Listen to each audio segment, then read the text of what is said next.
Okay, so if you want to undertake any good study, it's better you first conduct a literature review.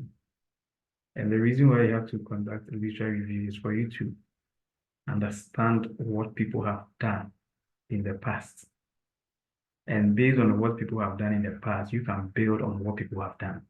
Or based on the literature review, you'll be able to identify the weaknesses.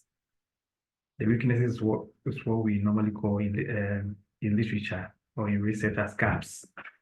The weaknesses that people were not able to overcome, the challenges that they were not able to overcome, the barriers that they were not able to overcome, the risk that they face, the problems.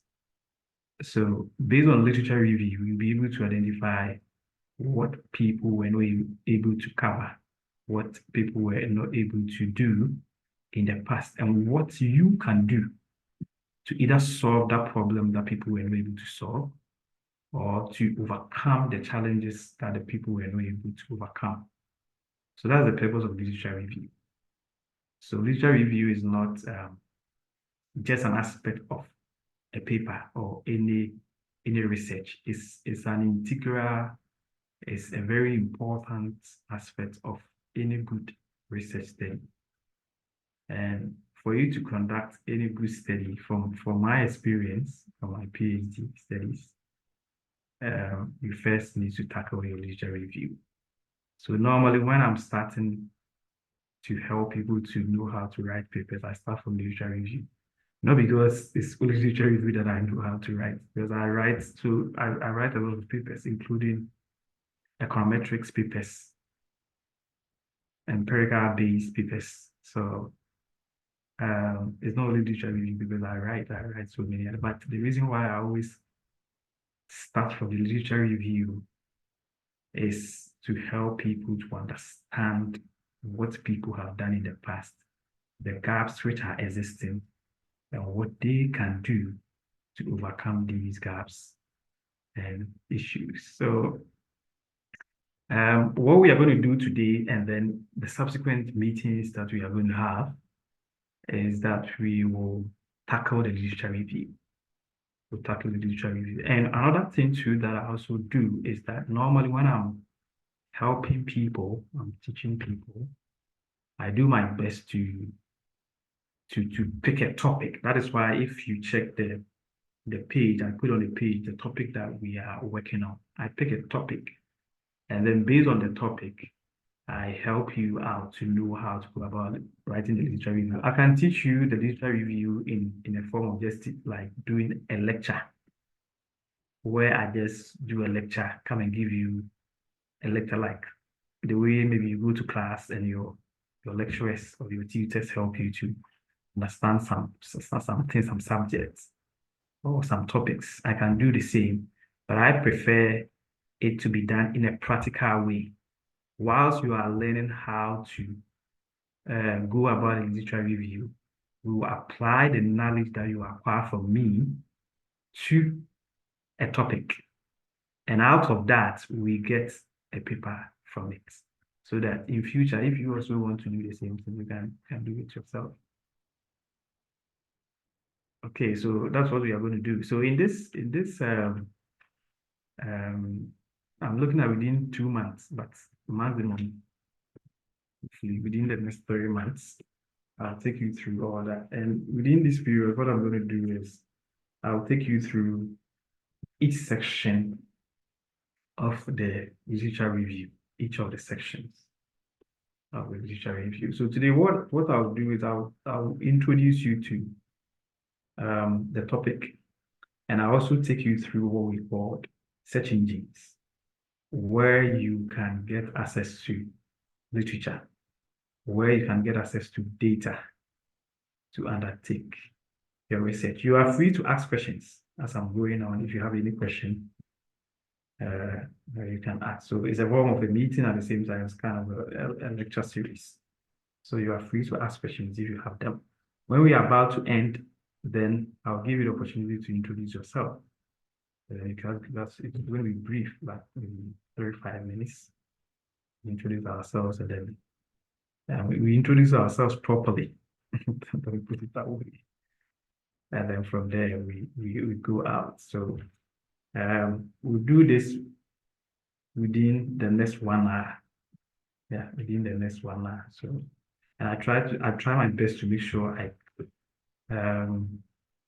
I keep the time, like I work within the time, so that if you also have some things to do within the day, you can go and do it. Yeah. So I think I can see some. Oh, okay. So maybe somebody has a question. So the first question that maybe is one of you asks is, what is literature review? And I think I've explained it. Is there any question? Are you okay? What a literature review is? Okay, in addition, what I can also explain to you what a literature review is about is that we can pick the key terms in this statement, literature review, or in this phrase, literature review. So literature, what is the meaning of literature? If somebody asks you what is literature. So literature here represents books. Books. A book is the literature. A book is the literature. A journal article is a literature. Newspaper article is a literature.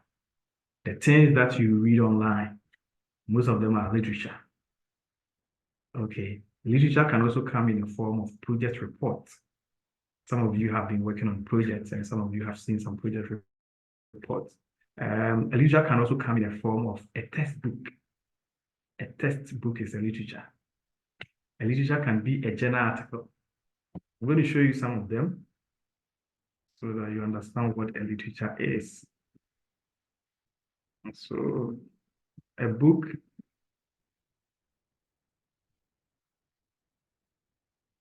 when you do a little bit of Google search to give you a list of literature that we have, so many of them. Okay, so we have manuscripts, fiction, non-fiction, contributions, collective work, dissertations, even thesis, your thesis. Some of you wrote thesis, some of you wrote longest or thesis. They all form part of what we call literature, and so forth and so forth. Literature comes in so many forms. Yeah. So then the next thing is the review. Literature review. So what is the meaning of that? Review. Okay. So to review a literature here is to go over what people have written and put out there. So if you want to do a book review, there are so many ways by which you can go about it. We'll come to that. But if you want to go about a book review, what you can do is that you can do a critical review of that book. So in doing that critical review of that book, one, you can talk about a number of chapters in that book by doing a review. You can talk about the author or the authors in that book. You can talk about the key items, the content, the key items in that book. Yeah, so I think, when we all were in high school, we were taught what we called a summary. You summarize an essay, right? You summarize a text, or you summarize something, a story. So it's almost the same thing here. So you pick a book, go through the book, and then out of that, you pick very important items from the book. So some of the items that you can pick from the books that I mentioned include the number of chapters in the book. You can pick the key items, the key issues that were discussed in the book. They all form part of your literature review.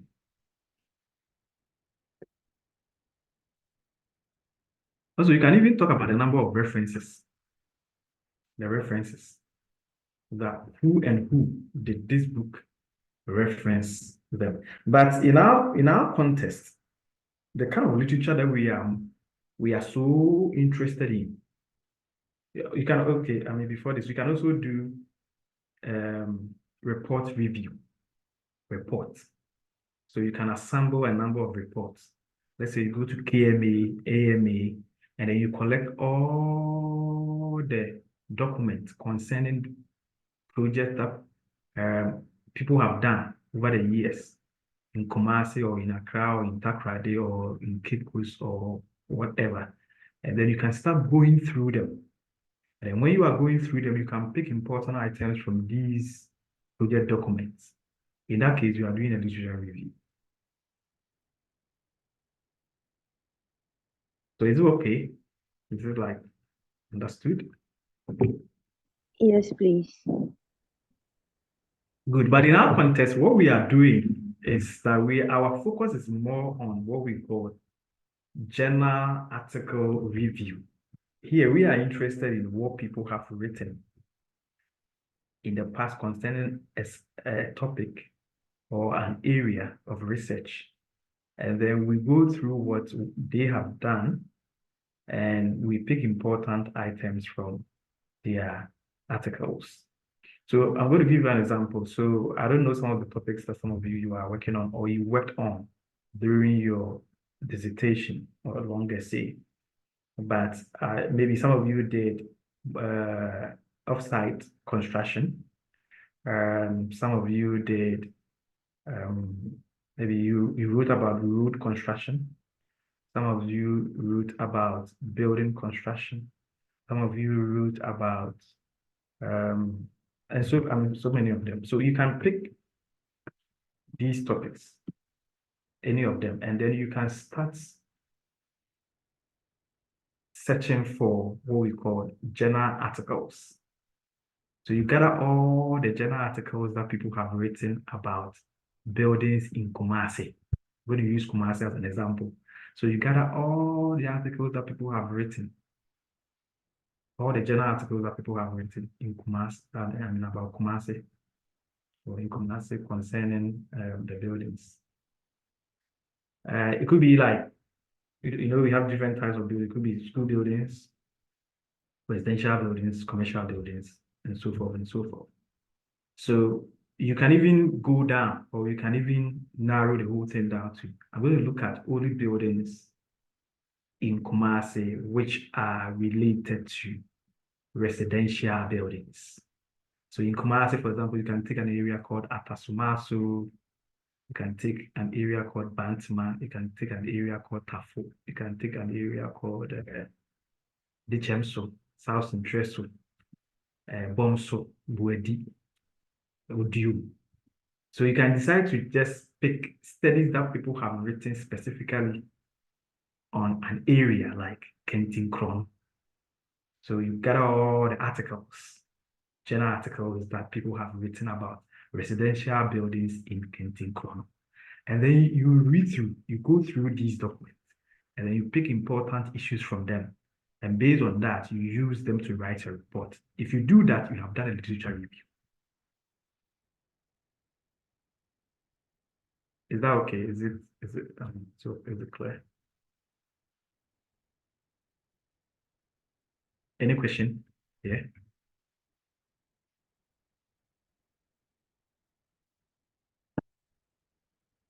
Any question? No, please. No, sir. Okay. That's fine. So that is the literature review aspect. So the question then is, where do you get the articles? That's the next question. Okay. I mentioned that you have to gather journal articles, read them, pick important items from them, and use them to write a report or use them to write an article. So the question is then where can I get these articles? Where are they stored? Is there a warehouse where I can go and I can get these articles? And that's the most important question. And the answer is yes. So I'll take you to what we called search engines. We also call them the academic database. So the question is, where do I get the articles? In a larger extent, the literature. Where do I get the literature to do this review? Should I go to central markets? Should I go to Abosukai? Where do I have to go to get these articles? That's the most important question that you have to ask yourself. So where do I get the articles? Where? Okay, so in terms in the context of literature review, we have something that we call academic databases. And what we do if you have a warehouse, can anyone answer? If you have a warehouse, what do we put in a warehouse? Or what are warehouse for? Can anybody help me?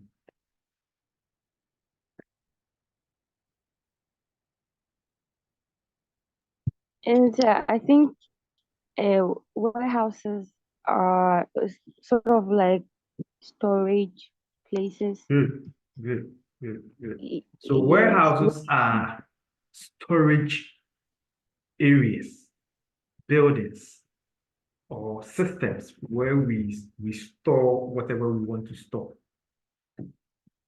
Yeah, so if you want to store your books, you can create your own warehouse and then put them there. If you are into building, you can have a warehouse where you store the building materials. So let's assume you are a project manager, you are a contractor. You can have a warehouse where you can store your building materials. And then if you are into selling of shoes, I remember when I was in Kumasi, we used to sell agrochemicals at KGTR. So in KGTR, for example, we used to have a warehouse. I remember very well, we used to have a warehouse at, oh no, sorry.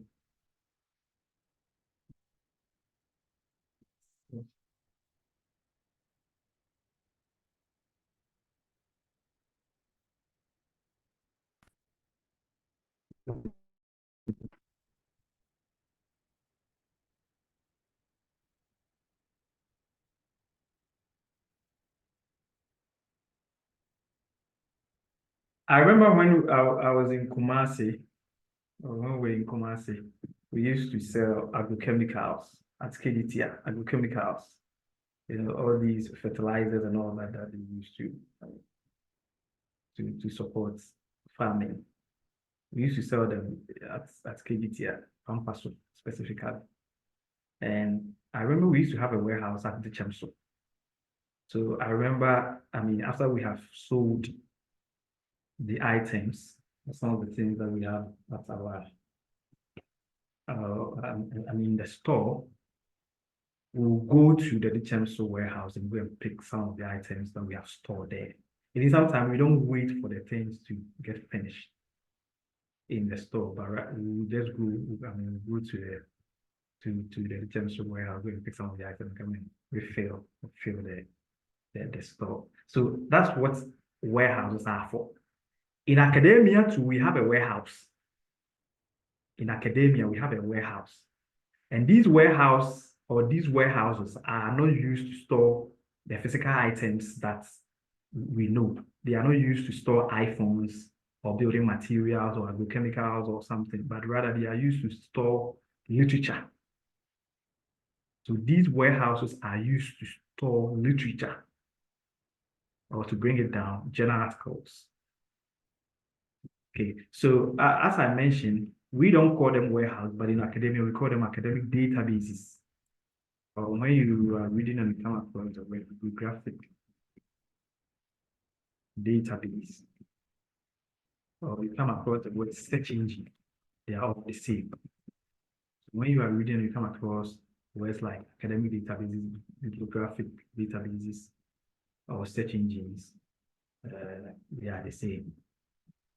And these search engines, they serve as the warehouses where we store literature.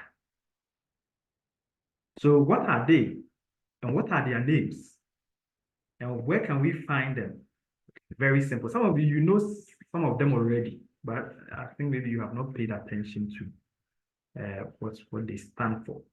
So the most popular one that almost most of you have come across is what we call Google Scholar. So Google Scholar is an academic database. So in Google Scholar, if I open a Google Scholar right now,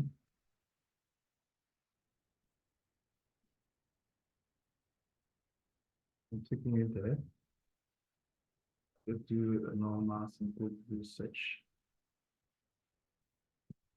And I put anything there like put master here.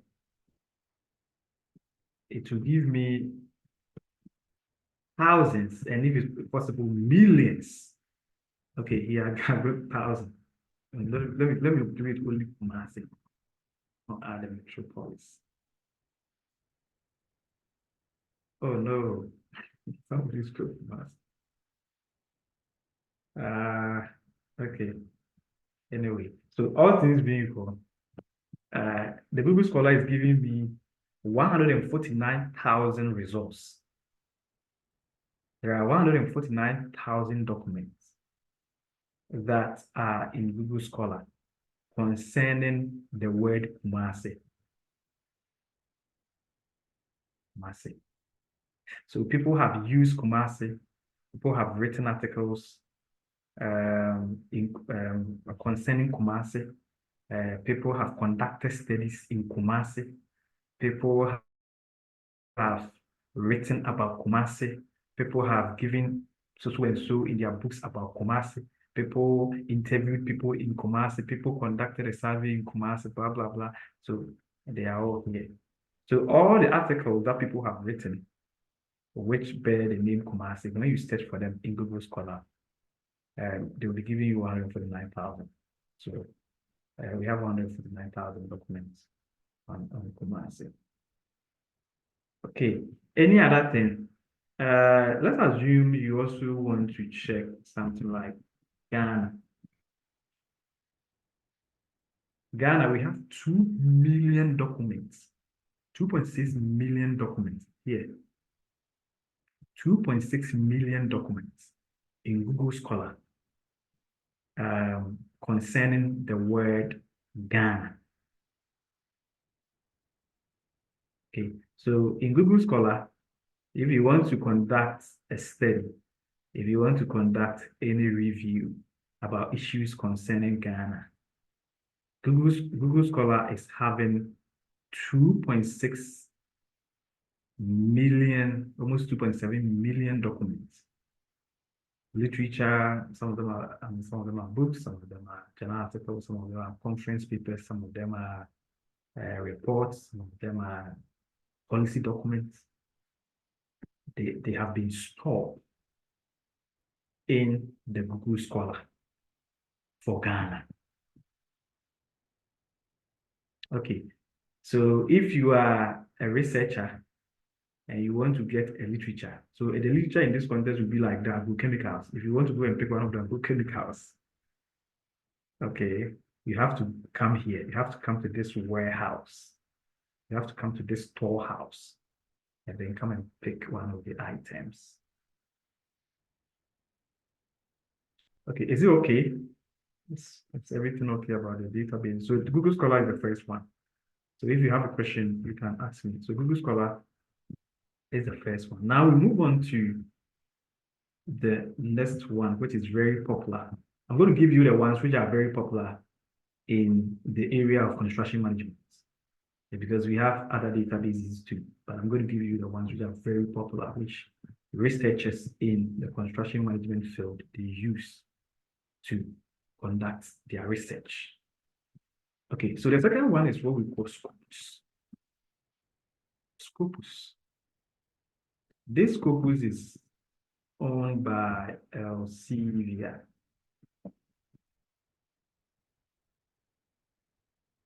It's a product of Elsevier. Elsevier, they also has products like Science Direct. If some of you have come across Science Direct, it's for Elsevier. And then if you have also come across what we call Mendeley or Mendeley, is also for Elsevier. So I'll take you to Elsevier, and many of you have seen Elsevier logo before. Elsevier is very popular publisher in academia. Yeah, Elsevier logo. We have seen it before. It's like somebody plucking some fruits and standing under a tree. Something like that. I think some of you have seen this before. I believe, I guess. I've come across it somewhere. So that's Elsevier. Elsevier is a well-known publisher in academia. And they own what we call Scopus. So all the things that Elsevier publish, they have a warehouse, and their warehouse is Scopus. So just like the one I related to you with agrochemicals that we used to sell, and then the Chemso warehouse. So we had our store at Pampaso, Mase Pampaso, and then we used to go and pick the agrochemicals from the Chemso. So Elsevier too is also the publisher, and their storehouse or their warehouse is the Scopus. So most of the things that Elsevier publish, they store them in Scopus. I'll not even say most, I'll say all of them. They put them in Scopus.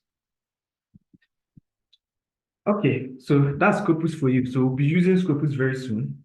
I'll be taking you to Scopus very soon. So this is how Scopus look like.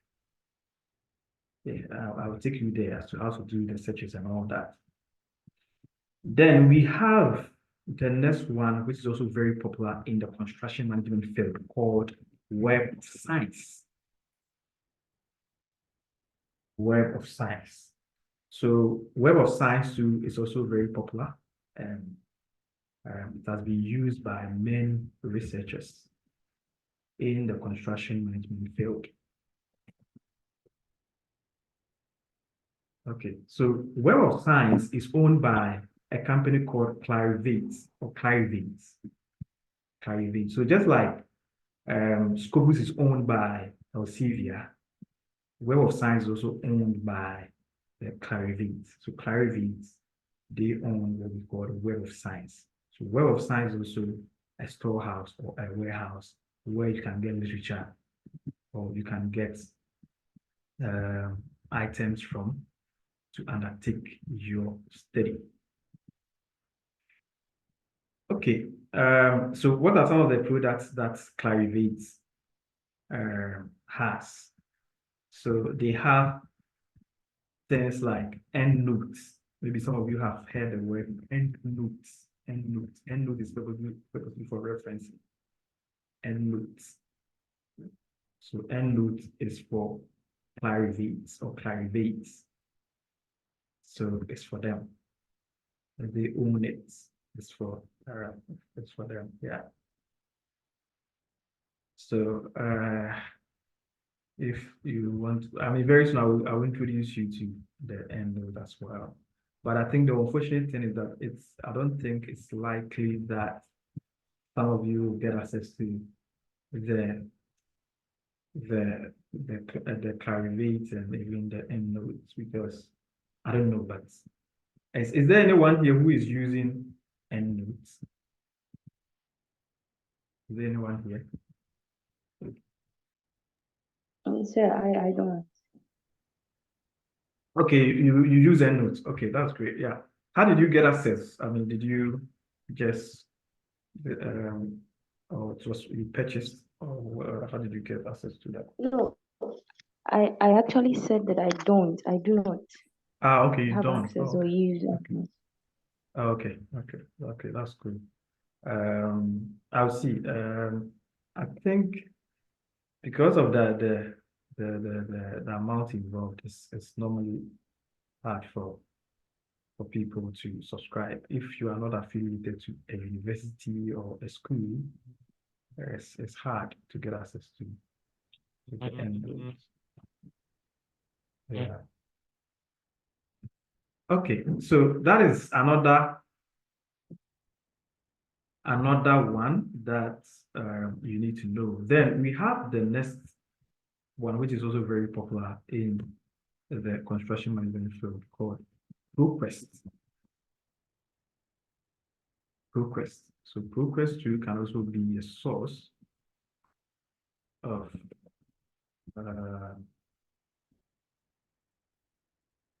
it can also be a source by which you can get access to articles, and then you can use them to undertake your study. So ProQuest. Okay, so ProQuest. This is one of them. ProQuest. ProQuest.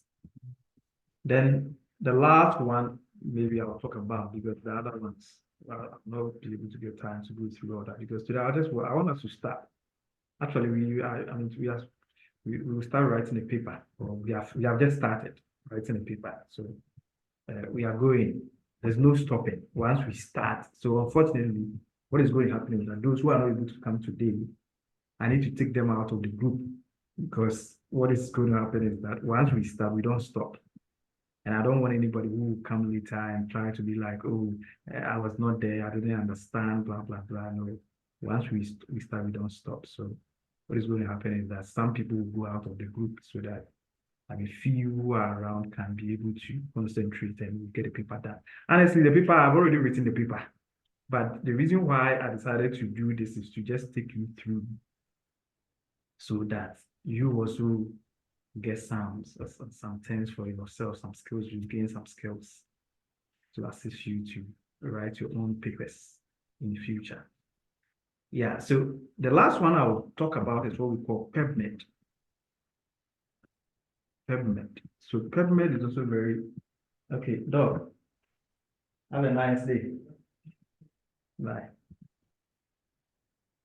Okay, the last thing I will talk about before we go into the topic, and then I will teach you how to get what we call keywords.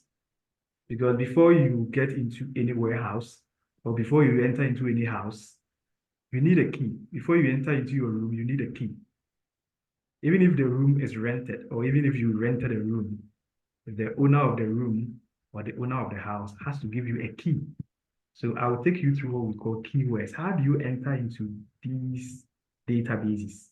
Other than that, you will just be looking at databases. They will not mean anything to you. So I'm going to take you through what we call the keywords, how to get the keywords, and based on the keywords that you have, then you can put them in and then get the kind of literature that you are looking for. So the last one I'll talk about before we do that is what we call PubMed. PubMed, as publications for the medical sciences. And PubMed has a compilation of articles which are related to the medical sciences or the medical field. Most of the literature in PubMed are more of medical science, biological science, physics, and all that. But it's more of medicine, I'll put it that way. Those who are into medicine. So, like if it is Cambridge, those who are in the medical school, those who are in the medical school, this one is for them. Later on, many of you are starting, but later on, you will come to understand what I'm saying today. You will come to learn what we call Prisma. It's not for today. Later on, you get to know what we call Prisma. And you notice that most of the literature reviews that people have written using Prisma, they took their literature from PubMed, or they assessed data from PubMed. Okay, so what is PubMed? PubMed is owned by the National Library of Medicine, that's the US government. That's the National Center for Biotechnology Information. So it's purely controlled by the United States government. Yeah. Okay. So please, these are the databases. So once again, as I said, database. Database. In other words, if you want to get literature, And the literature in this context become your data. What is data? Some of you, when you were doing when you were undertaking your undergrads, you wrote essays, right? You wrote dissertations, you wrote reports, and I believed you went for data, which in Australia we say data. It's the same. How did you get the data? Some of you did interviews, some of you conducted surveys, some of you did focus group discussions, and some of you took data from online, like more of the secondary data. Okay, so in literature review too, the data that we use, we get them from the academic databases that I have listed here. Okay, in terms of the dissertations and the studies and all that you conducted during your undergraduate studies, you went to the people, right? So that constitutes what we call the primary data, primary data. You get it from them, first-hand data, primary. But the data that we use here in the literature review, we classify them as secondary data. Why secondary data? Because we assume that you are not the first person who put the data there. Somebody has already done it. Some people have already done it, and they have put it in these databases. And you are going to pick them and use them for your study. So they become what we call secondary data. So the data that we use for literature reviews are purely secondary. They are not primary. They are not interview-based data. They are not survey-based data. They are purely data from the things which are stored in the academic databases. Okay, please, at this point, any question? I want to move on to the next question. Yeah. What I will do is I will ask most of the questions and try to answer, because some of you are new to this. So I understand there's no need for you to panic or something. You just relax, sit down and listen. But if you think there's a problem or there's something that you don't understand, be free, ask me, I'll explain them to you. Okay, so we have answered this question. Where do I get the data, or where do I get the journal articles to write in literature review?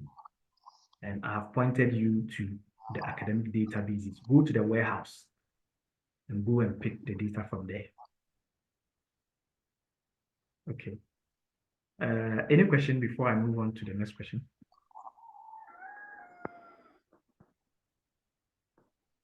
Okay, if there's no question, then I move on to, then the next question is, so how do I enter into these academic databases? How do I enter into these warehouses?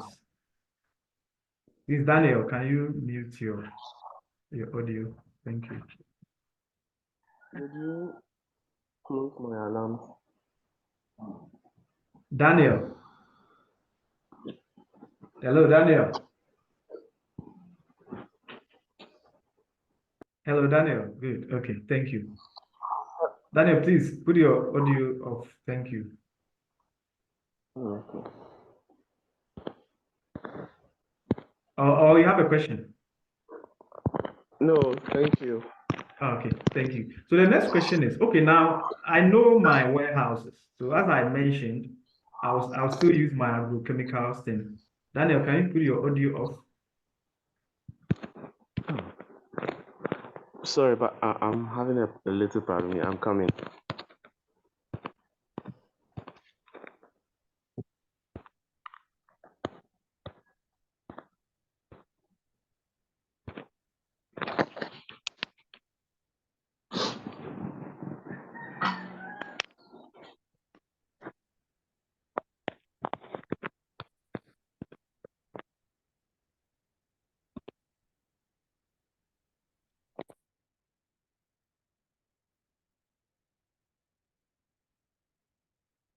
Okay, thank you, Daniel. Okay, so the next question is, so how do I enter into these warehouses?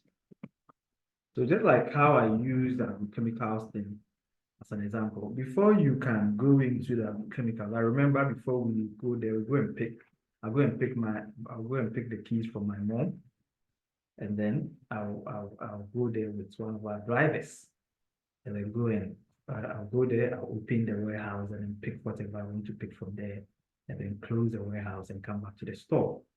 So the same thing applies to this. Okay, I want to make it practical so you understand it. So before you enter into any of these warehouses or academic databases, you need to know what you are searching for. If you are going to a warehouse, you can't just stand up and say, I'm going to a warehouse.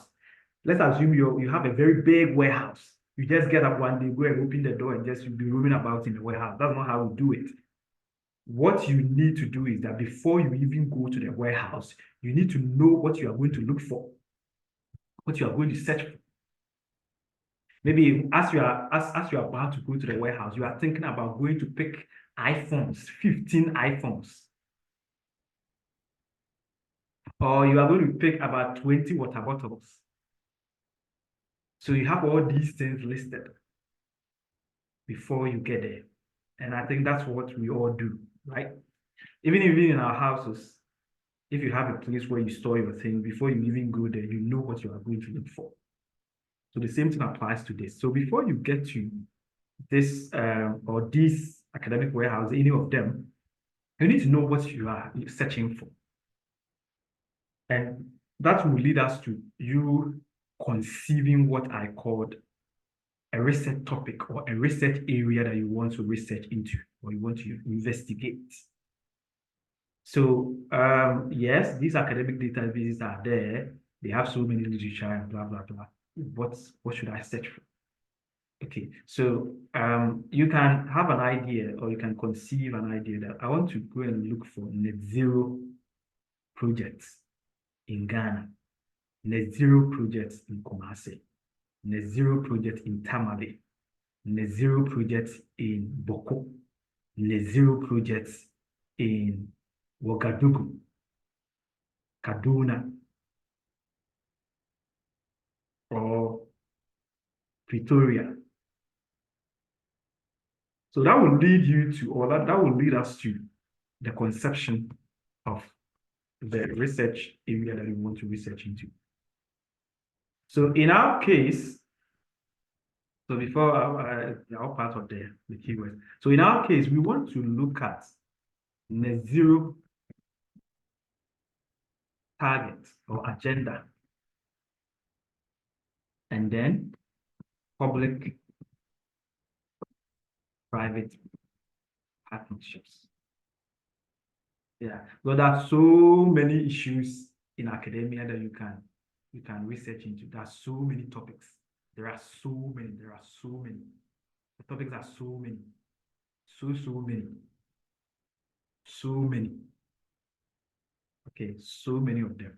So you have to conceive what you want to research into. And that will lead you to, later on, that will lead you to what we call the research topic. So, and where do you get these ideas from? So I'm going to give you some of the areas where you can get ideas from. Personally, I love reading. I read a lot.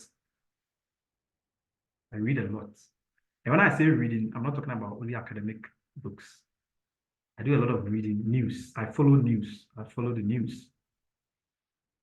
Like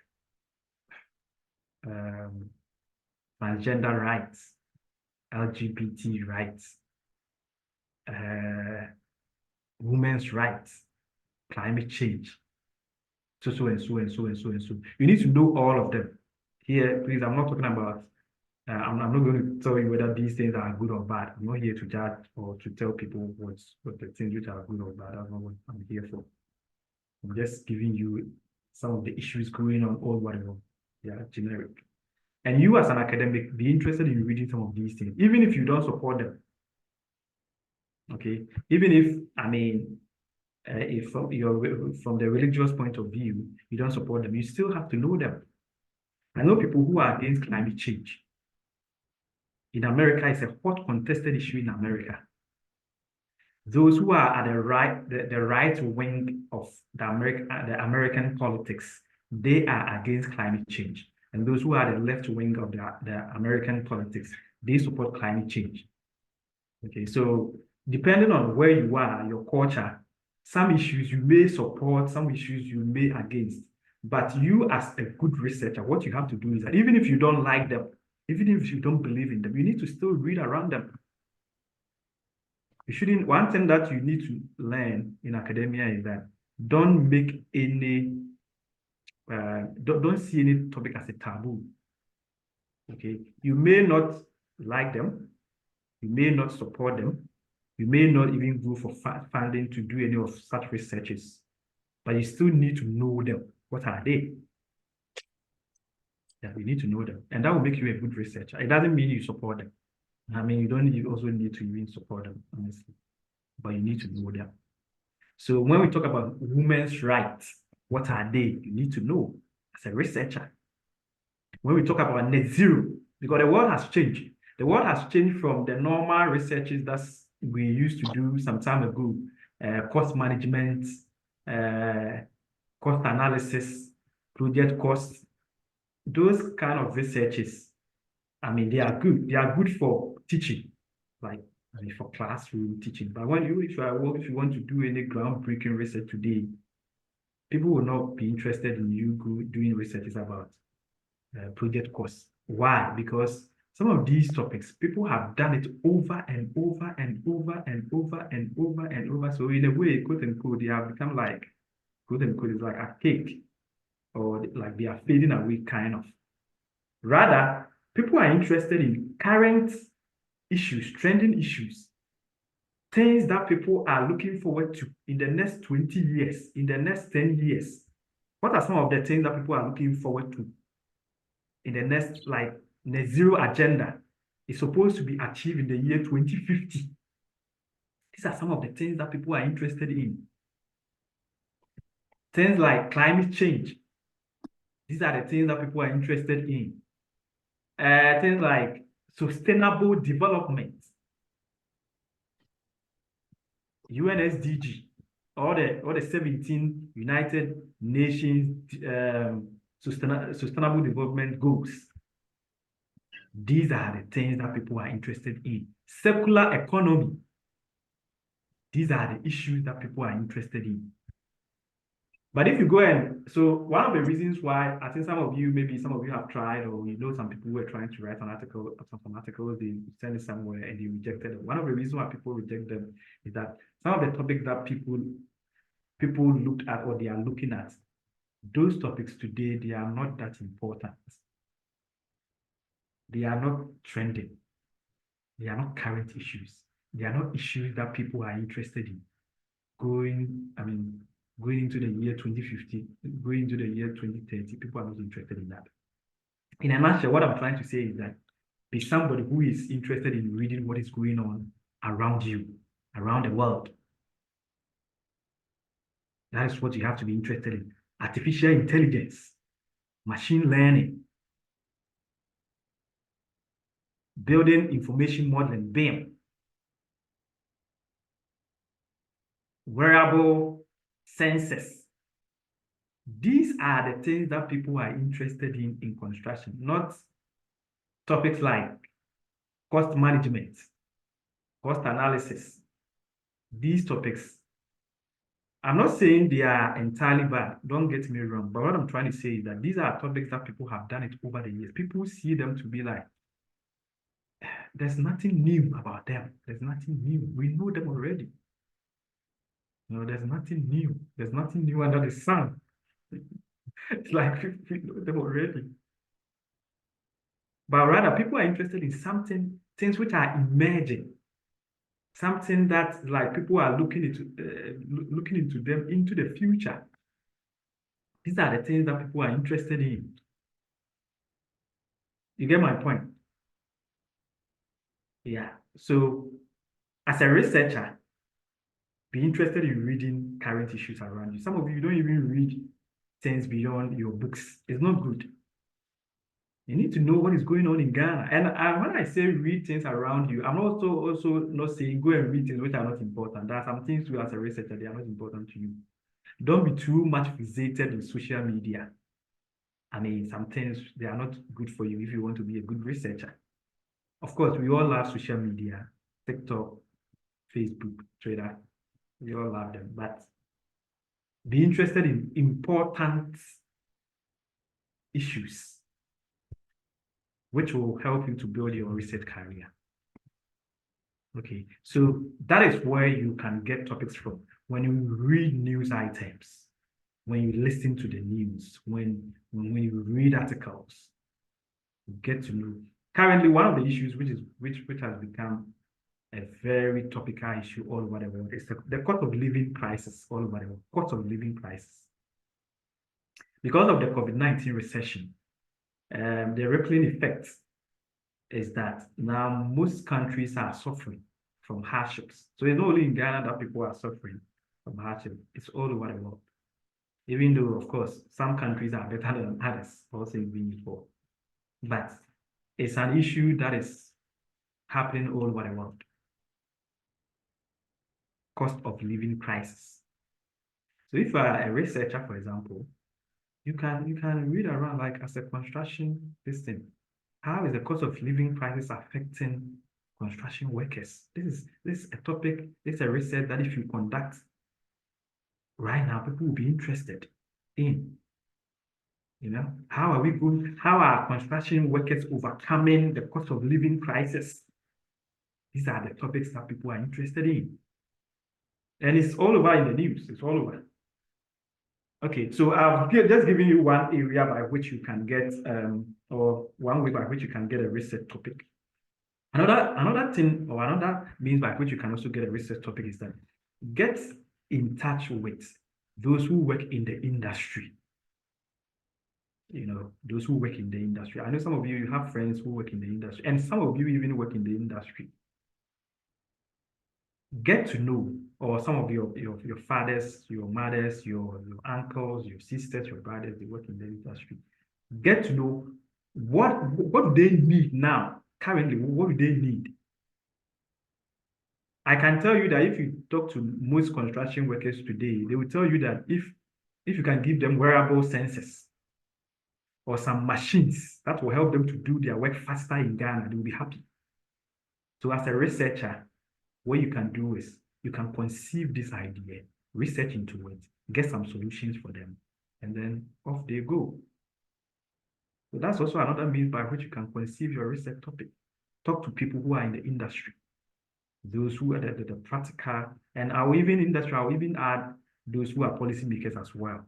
I mean, those who come up with the policies concerning construction activities in Ghana and all over the world. You can also get in touch with them.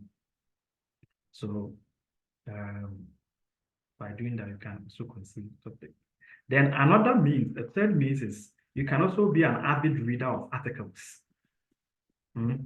Google Scholar has a way of anyone who has, if you have a Google Scholar account, let me show you my Google Scholar account. Google Scholar has a way of giving you recommended articles all the time. So can you see my screen? So for example, I get recommended articles all the time from Google Scholar. So based on these recommended articles, I can know the trend and say, oh, okay, so these are some of the topics that people are writing about. Oh, okay, so they are talking about carbon emissions. Oh, okay. ESG, environmental, social, and governance. ESG is also one of the trending topics. Oh, okay. Digital transformation. Yeah, and even the vice president is even talking about it, digitalization. And another one is also talking about 24-hour economy. Okay, so these are the trending issues. Okay. So then how do I get something to write about this and then put it out there so that it will help people to get some solutions and all that? How do I go about it? So by what means?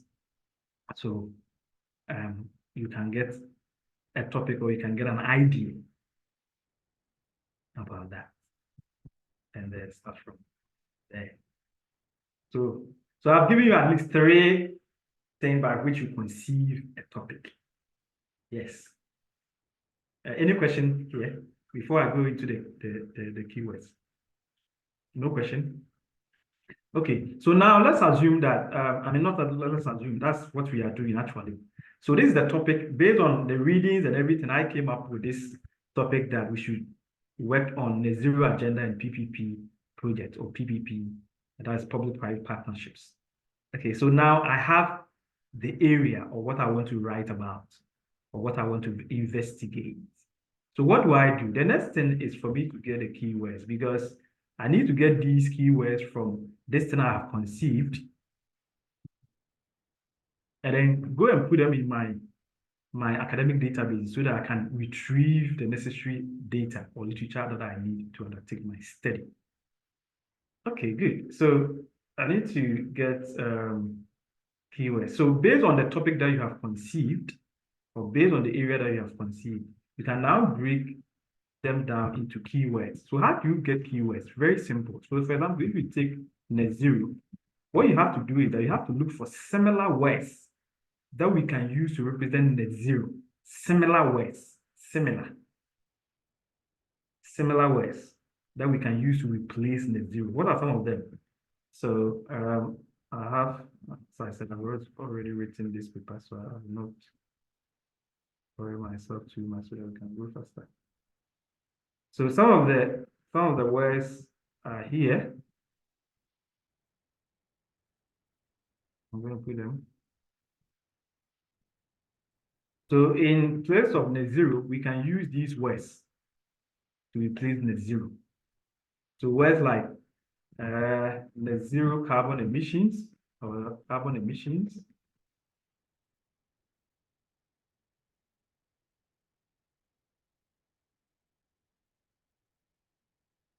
Net zero emissions, zero embodied carbon, net zero targets, net zero agenda, net zero, zero carbon, I've seen zero carbon too, zero carbon. All these words represent net zero. Okay, so this is how you expand the keywords that you have, like you expand the scope. Now I come to the other key item in the topic I've conceived, and that is PPP, public-private partnership. The PPP, public-private partnership. So what are some of the similar words which I can use to replace the PPP?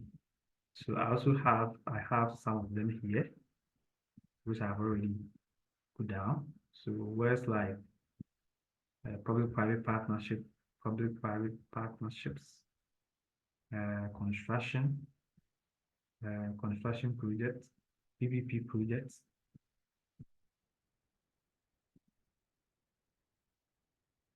And then recently too, I also did a study where I use PPP structure project.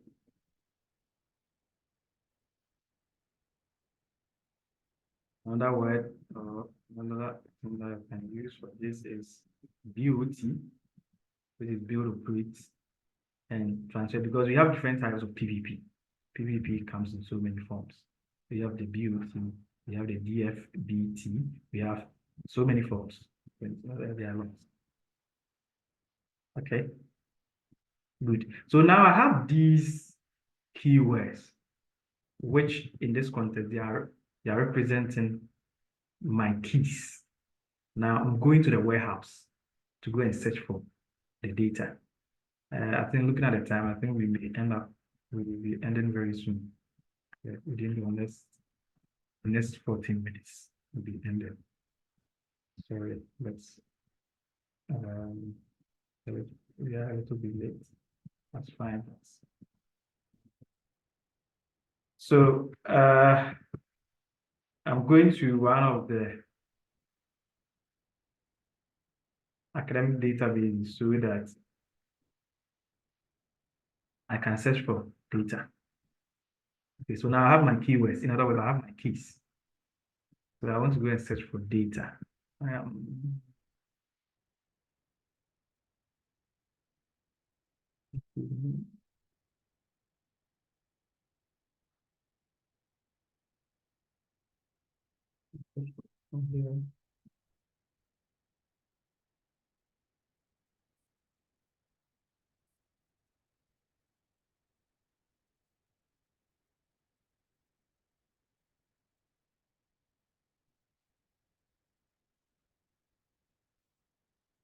Okay, I would suggest you use more of Google Scholar instead of Scopus and all that, because I think Google Scholar is popular and common. Do you have access to Scopus? I want to find out from you, because not every student has access to Scopus. Do you have access to Scopus? Can you check and tell me whether you have access to Scopus? If not, then I prefer to use the Google Scholar, because after Google Scholar, we all have access to it. Is there anyone here who is using Scopus? Is there anyone here who has used Scopus before? Okay, if Wendy, have you used Scopus before?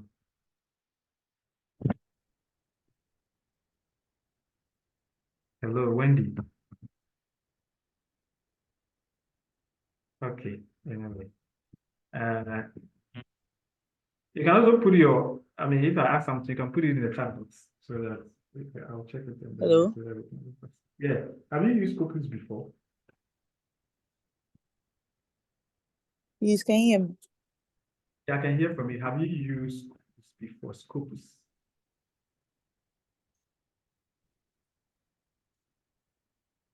I can hear from you. You can talk. Wendy, have you used Scopus before? Okay. Any other person who has used Scopus? If not, let's use Google Scholar. I think that's for Google Scholar. You all have access to it. Yeah, Google Scholar, you all have access to it. Okay, that's fine. Wendy. I think you all have access to Google Scholar, right? Okay, so let's use Google Scholar rather, because I don't want to bother you with the other ones. The other ones, I have some videos on my YouTube channel, so you can watch them. As to how we do the searches. Because I don't want to bother you too much with something that you don't have. Other than that, I'll end up teaching you, but you will not be able to use it because you don't have access. Okay, Wendy, you said I have not used, okay, before, that's fine. Okay, that's good. Let's keep going. I'm going to use Google Scholar. What about Google Scholar? As for Google Scholar, I think you all have used it before, right? Google Scholar. Oh, that's one too, you have not used it before. Let me know in the chat box. Have you used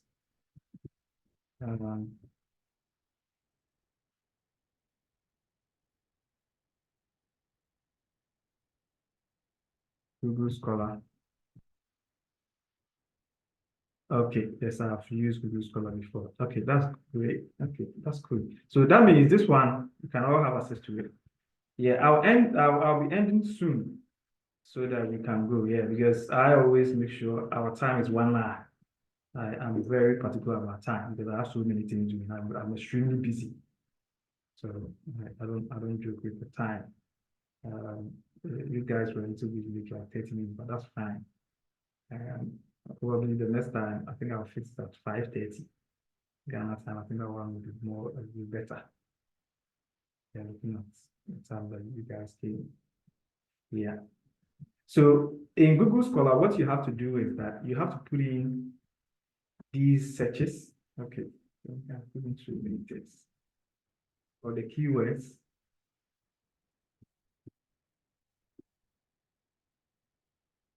You can put in these keywords and then do a search. Oh, you don't even that means that I'm not even written this. Yeah. Okay, so it shows that it's in a way, it shows that this topic is new. I'll put it that way.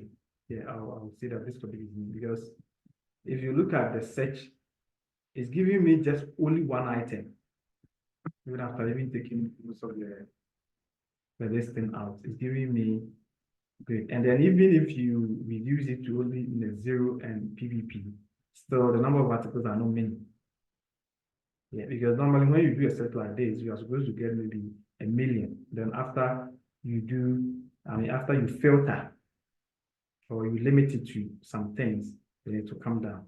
But even with this, you can see that we don't have so many papers. We don't have so many studies on this. Okay, good. So you do this, put a keywords in here, you do the search.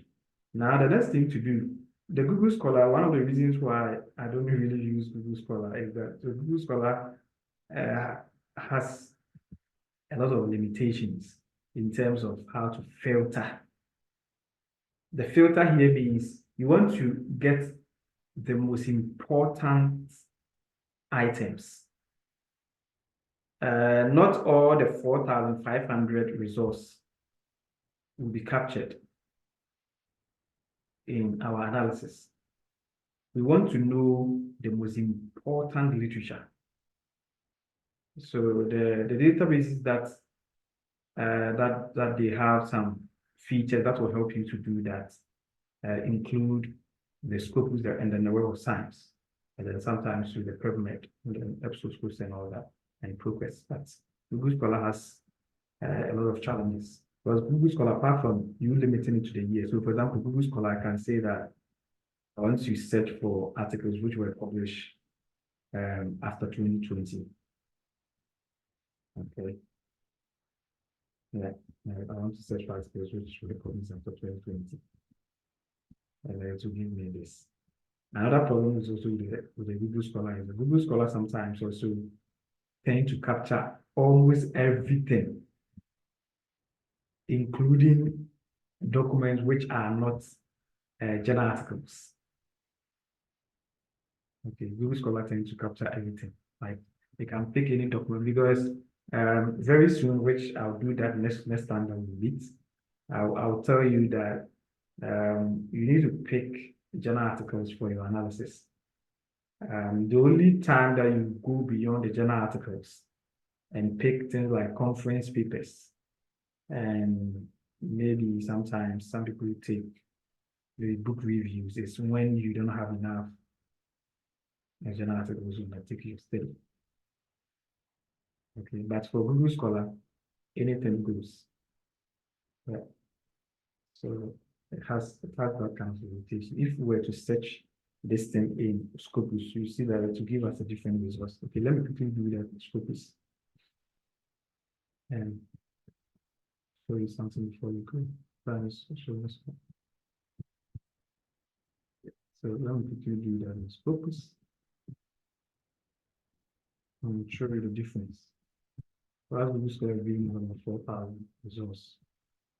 Scopus will not give us that.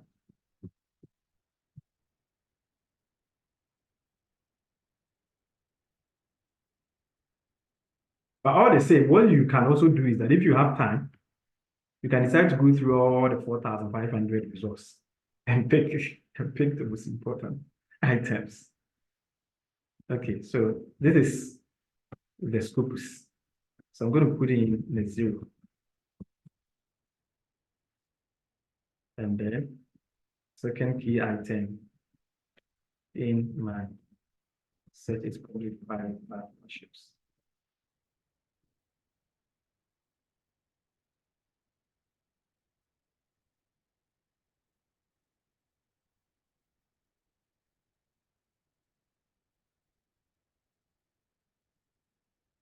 Okay, so you can see that Scopus has given us the most important items which we need, and they are only 13. So you see the difference, you see what I was talking about. So and another good thing with Scopus is that Scopus has so many things that can help you to do the filtering, or so many things that will help you to select the most important items in the warehouse. Like you can select using the subject area, the document type, the language, the keyword, the country, the source. So Scopus is good for filtering that. So Google Scholar, I think there are only 2 filtering, apart from the year, and then maybe any document type, and even that one is giving you the review articles. Yeah, so that's one of the problems with Google Scholar. Okay, so please, I'll end here for the sake of time. Is there any question that anybody want to ask? So at least I've been able to take you through today what literature review is about. What is when we say literature review? I'll be able to help you to understand what's literature. When somebody for you that, so when somebody asks you what is literature review, I'll help you to understand that. Then, if you are conducting a literature review, where do you get the literature from? Which in this context, the data. So I told you you have to go to the academic databases. And then, what keywords do I use to search for the literature in the academic databases? And I told you that that one is dependent on your research topic. And then the keywords that you pick from the research topic. So next week or next time, I wish we can go on, but at least the time. Next time, what we'll do is I will take you through the search. We'll do some of the searches and we'll do some of the filtering. And I'll show you how to pick literature which are important and then delete the ones which are not important from your search results. So I'll take you through that. And then from there, I will take you through what we call the full text reading. I'll show you how to do full text reading. So let's assume at the end of the day, we end up getting 20 articles which are important. Then the next thing is, so what do I do with the 20 articles which are important? What you have to do is that you need to read through the 20 articles and pick the most important items from the 20 articles. So how do you do that? By what method? By what approach do I do that? I will take you through. And then we are done with the methodology. Okay, so the last thing I will say is that already I've finished writing the methodology. So I'm done. Okay, so today what I've taken you through so far is I've shown you the data, where the data was taken from.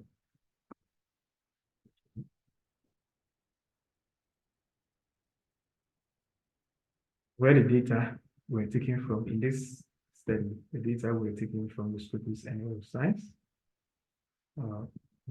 But if you decide to limit the searches in, let's say, one academic database, let's say Google Scholar, you need to give a justification, because the ideal thing is that you're supposed to search all you are supposed to search the literature in all the academic databases.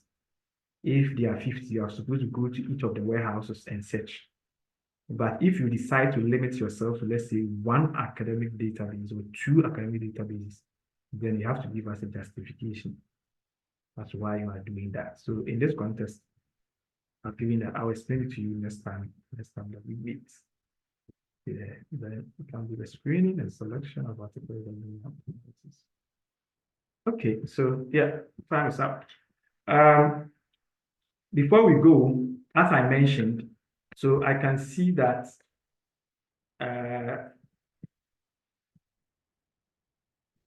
6 people are here. Okay, and honestly, what I'm going to do is that it's only the 6 people I'm going to work with, because what I don't like is going back and forth, because I don't want a situation where another person will come later on and say that, oh, I was not here, you didn't teach me this. No, I don't work like that. Okay, that's why I was repeating it on the page, that we all try and join the meeting.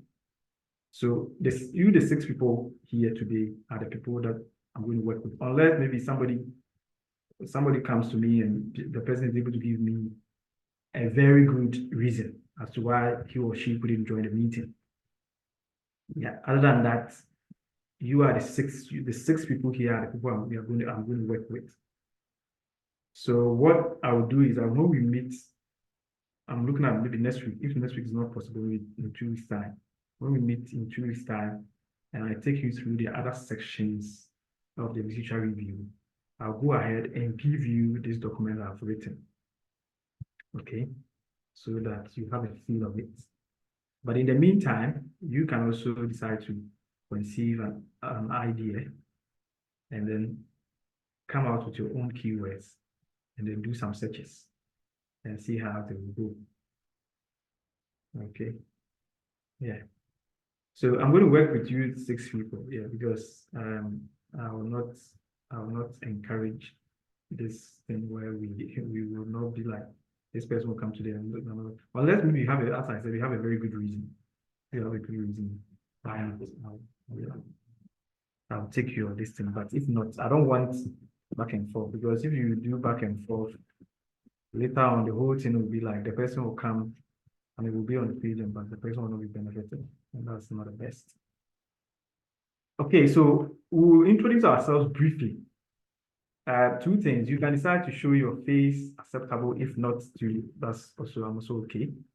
So I'll start with Rhoda.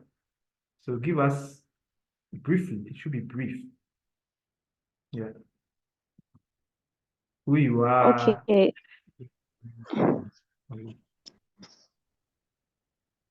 Okay, If you want to so show us your face, you'll be happy. But if not, it's up to you. This one, I'm not so much no, into. okay, I'm okay without showing my face. Okay, yeah. So go ahead. Who are you? What do you do? Yeah. Okay, so But my make sure name you is guys also Rhoda. show me your face, because I can also be working with ghosts. Like, I cannot be working because some of you I've not seen you before, and it's supposed to be like, I don't know you, I don't know who you are. It's going to be some way. Okay. Yeah, so find a way to show me who you are. It could be like, I'll say, I'll not use the word private, but I mean like the normal chat. If you want to chat me and then let me know who you are, I'll be happy.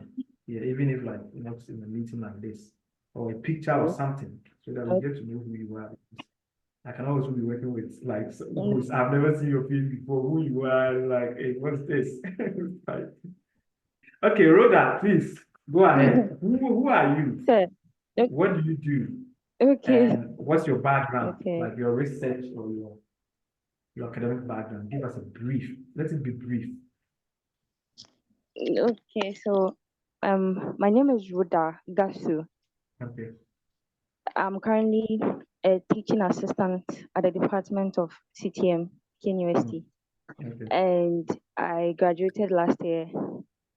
I currently work with Dr. Ejekum.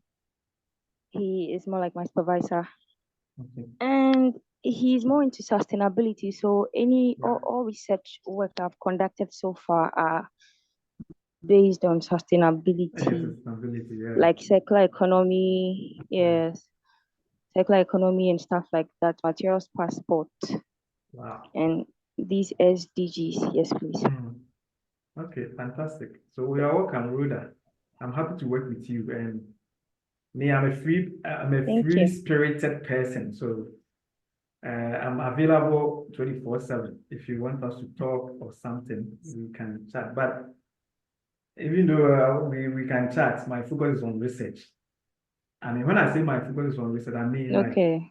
the main focus or the main thing is at the end of the day for you to be able to get some papers. Because I personally don't really like this idea, because in the past, what some people have been doing is they come around, all right, we chat around and they just go back. They don't learn anything. They don't get any papers. This is I'm not happy with that. My aim is for you to get papers, at least learn 1 or 2 things from me. I don't know I mean I don't know all, but at least learn something from me and use what you get from me to write papers. My aim is to get so many papers. Yeah, so you are welcome on board. Okay. Yeah, the next person is Gloria. Thank you. Thank you. Welcome. Gloria. Gloria, are you here? Yes, please. Okay, so Gloria, who are you? What do you do? And what's your research interest? Let's go. Okay.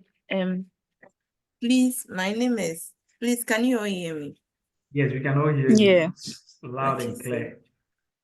So greetings to each and everyone here.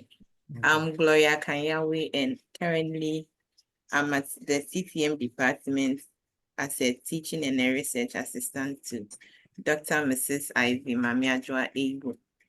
Okay, Wow. so during my undergrad, we did something on digital technology in course management, how it's Okay. able to help course management. And also currently a friend introduced me to nature-based solution. So Yeah. that is what I'm actually trying to see if I can do something about. So Yeah, before Yes. I'll let you continue, nature-based solutions is something which is emerging. Yeah, that thing is like nature-based solutions in terms of sustainability and other areas of construction management.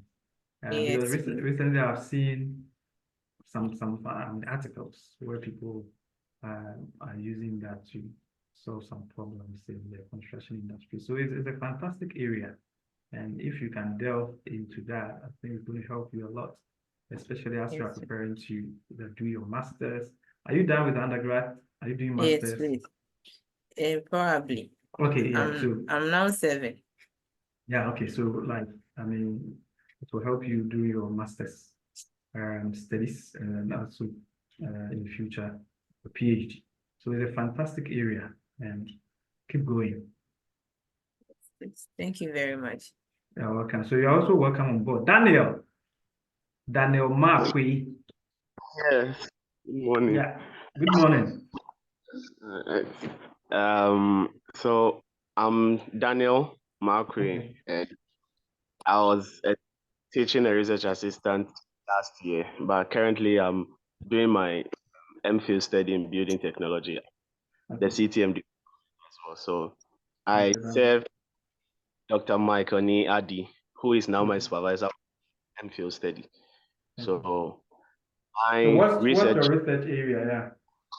My research area is around life cycle assessment, building carbon emission, building Great. energy, building information modeling and energy simulations and Great. carbon simulation buildings and stuff like that Wow. around. Wow. Yeah.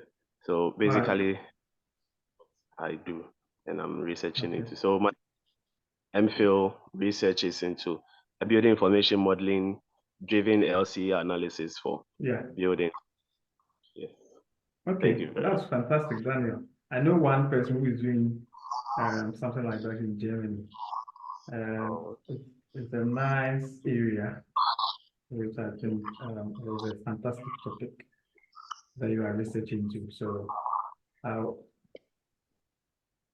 I'll encourage you to keep on Thank you.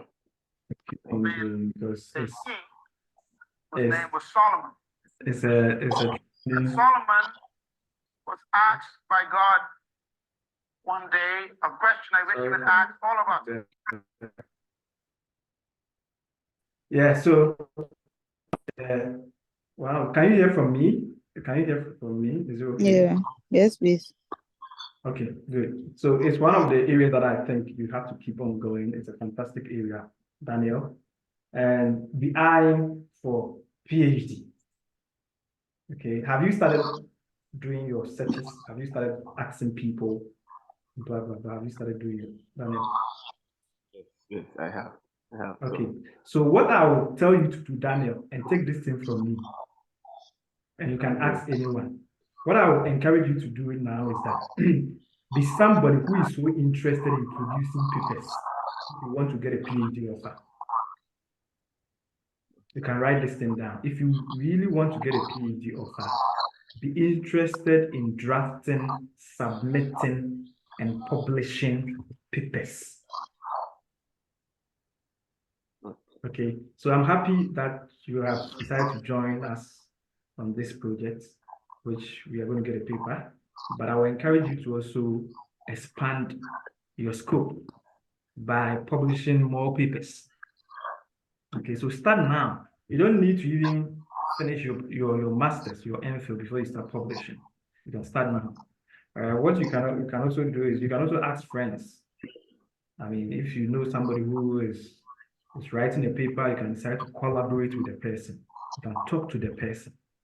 And I believe the person will help you out to get some papers as well. So be interested in that. And if you are able to do that, by the time that you'll be finishing or you'll be done with your PhD, it will be easy for you to get, your MPhil, it will be easy for you to get a PhD offer.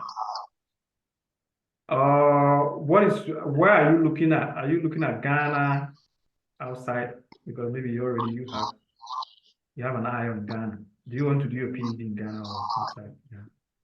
Oh, I'm not overlooking anywhere, but then we are hoping for opportunity outside. So Outside, that okay. Yeah, so if you want an opportunity outside, then I will encourage you to be interested in papers.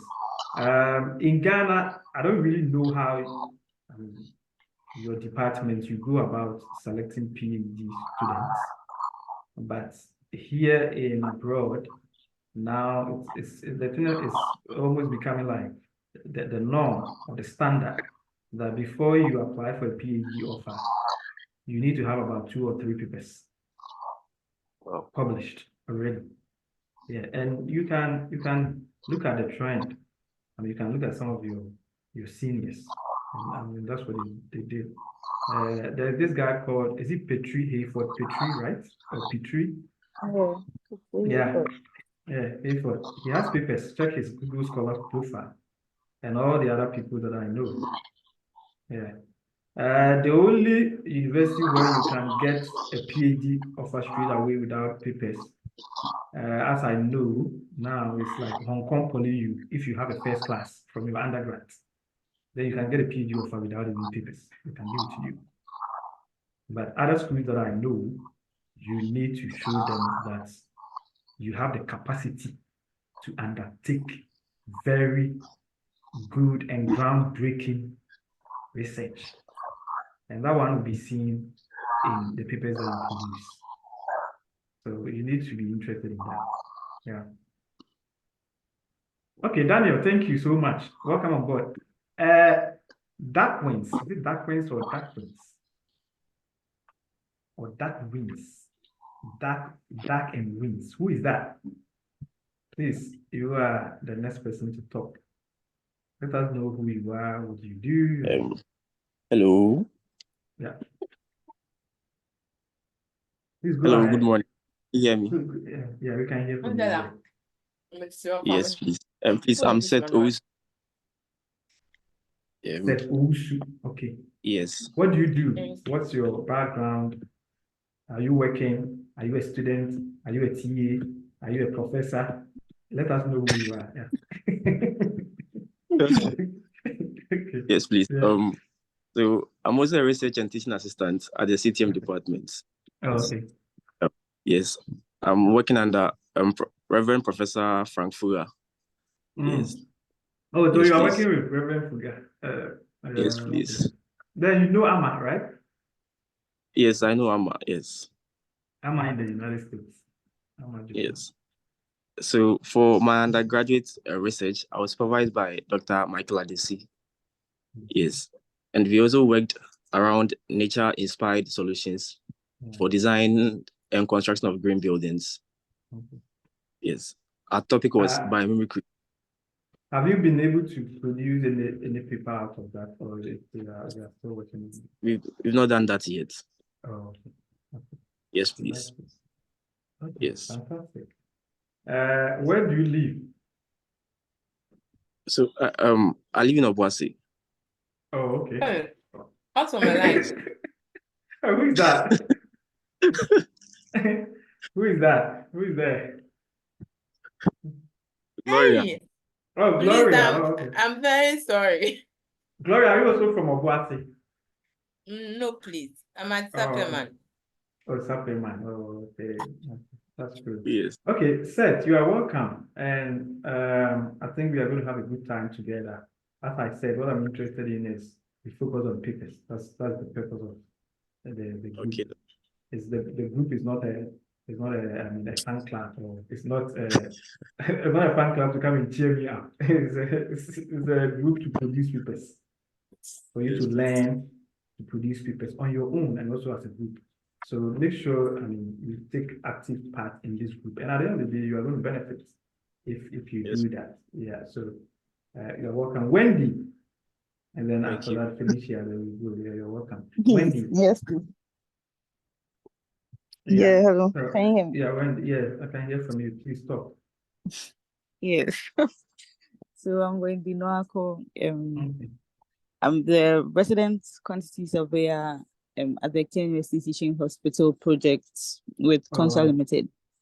Oh, wow. During my undergraduate study, Oh, okay, Wendy. my Okay, research, I remember. I get you now. Yeah, Wendy. yeah, Okay. my research topic during my undergraduate study was mapping of digital technologies to sustainable construction practices. Okay. I was supervised by Dr. Ernest Kisi. Okay. And yeah, I've not published any paper yet, so Well, that's I'm great. here to learn. Okay, that's great. You're welcome. Thank you. Wendy, and I'm happy to welcome you on board here. I prefer both industry and academia experiences. I work with people who are also, even currently, they are working in the industry, public speakers with them. So somebody will say you are in safe hands, and you are welcome to. So all that you have to do is just make sure that I know those of you who are working in the industry, you are very busy. I know someone that, I think some of you even know the person, but I won't mention the person's name for the sake of some reasons. And this person, we have done 2 papers. They are under review. And the person works in the industry. Very hardworking lady. Very hardworking lady. I really like her because of her hard work. Yeah, so it's something that you can do. I know those of you who are working in the industry, sometimes it's a little bit challenging compared to those who are always in academia teaching, doing gala. Some of you do gala, right? You do gala, yeah. Yeah, as you do gala, let me say this.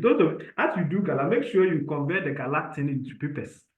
I'm not saying go and take somebody's work into papers, but I mean, as you are doing people's gala, you to develop papers and publish them. That's what I'm saying. Not like the person's work.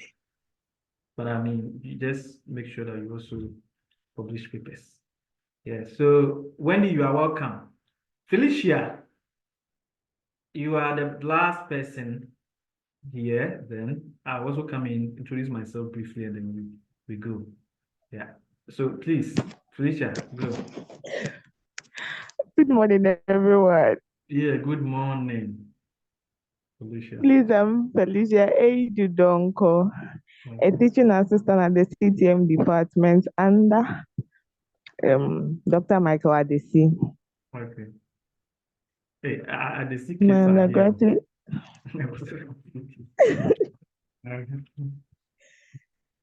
in my undergraduate yeah. thesis, we did something on sustainable construction. Sustainable construction in the construction of energy efficient buildings. And then, yeah, so that's all. And that's all I Nice. can say.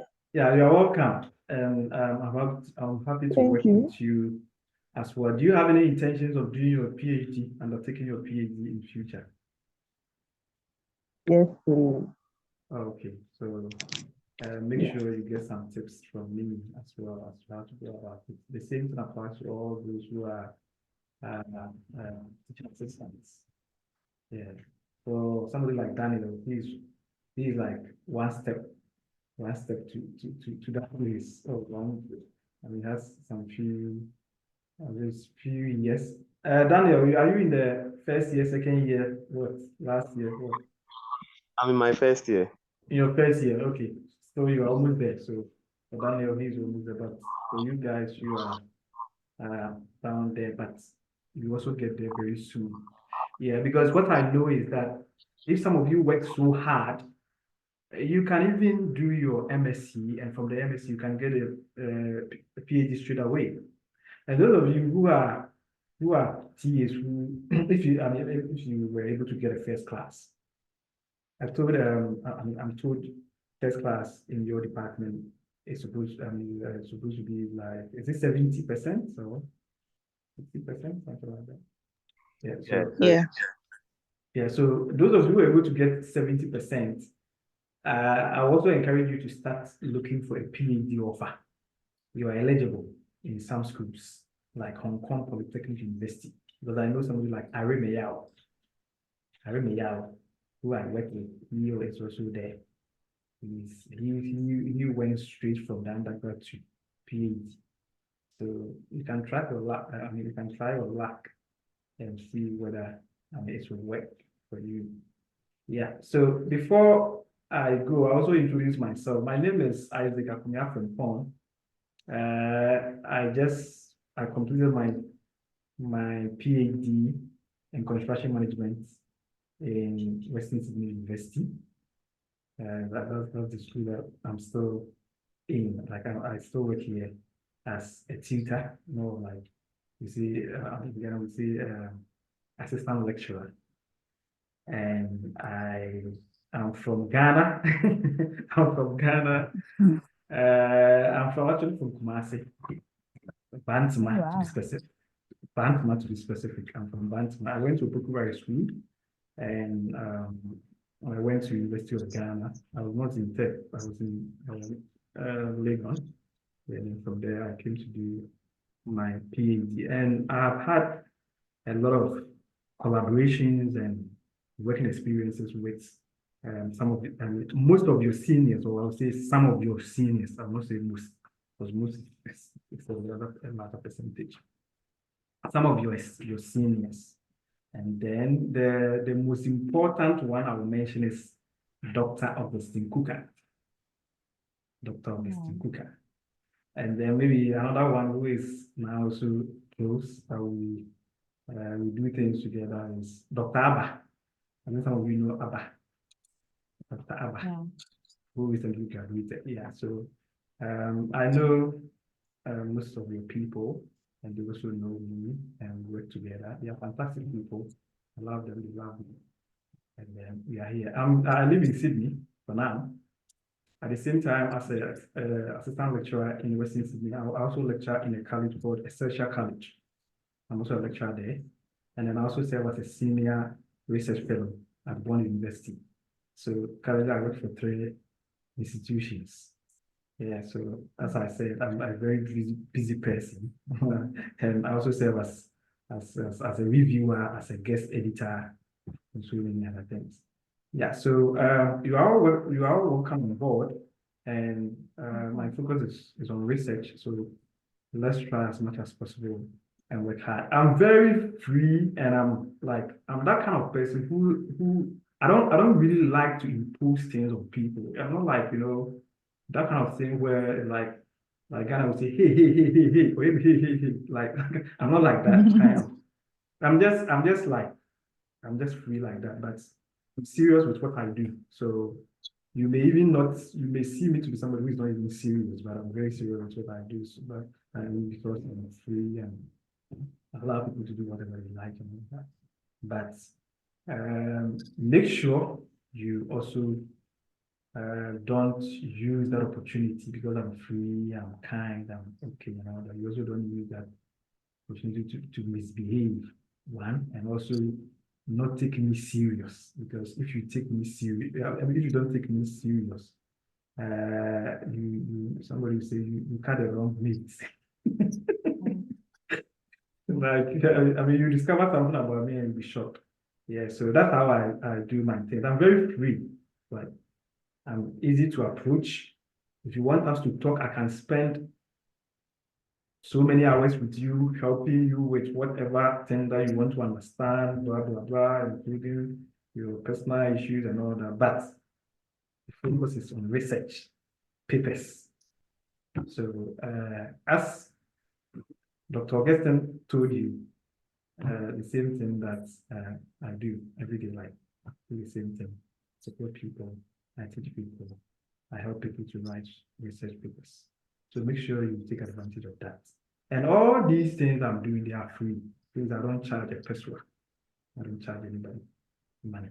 In fact, it will get to a point very soon where I will start employing some of you to do some work for me, where I would rather be paying you. Yeah, so make sure you take advantage of this platform. Thank you so much for coming. And if there's no question, nothing, then I think we will meet again another time. As I mentioned, I'm going to work with only you because please, I can't go back. So if somebody was not able to come today, I'm sorry, that person has missed this opportunity. Maybe probably another time I'll add those people. Unless that person will come and give me a fantastic, well-grounded reason before I'll accept the person into the group. Because once I start, I don't really want this kind of thing of going back and forth. Yeah. So that's it. So is there any question, something that somebody want to ask? Because I need to meet Dr. Kuka soon. Any question? No question. Okay, so we will not meet next week. We'll meet the following week, 2 weeks time. So the next meeting will be in 2 weeks time. And in 2 weeks time, what we will do is that we'll continue this thing.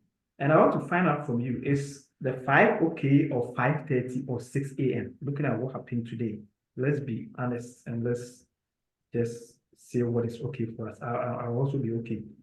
5:30, 5 a.m., 6 a.m. Which one, looking at what happened today, what do you think would be the appropriate time for each and every one to join?